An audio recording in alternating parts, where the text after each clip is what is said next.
a year or two before the pandemic, this voice in my head being like, oh, just quit it, just go get a real job. And what it was that I love my work, but sometimes the job wasn't ideal, if that makes sense. I love the physical creative process of what I do, but there's a lot of things I think still to be worked out. Not that everything ever will be worked out, but in the industry, a lot of really bad habits and bad mindsets about overworking and underpaying and all this kind of stuff, and who's right and who's wrong, etc.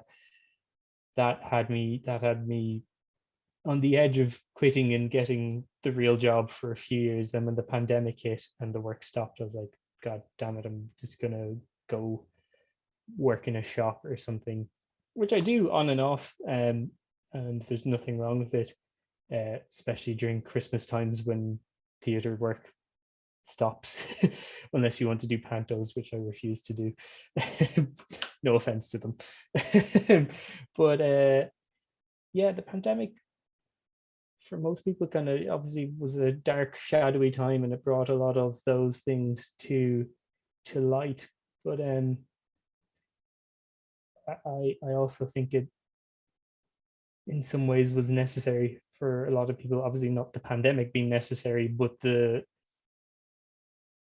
introspection that happened being quite necessary for a lot of people. If I could turn back time and make it not happen altogether, yes, 100% would. But yeah, it actually revealed a lot of interesting stuff about myself and how I work and how I want to work.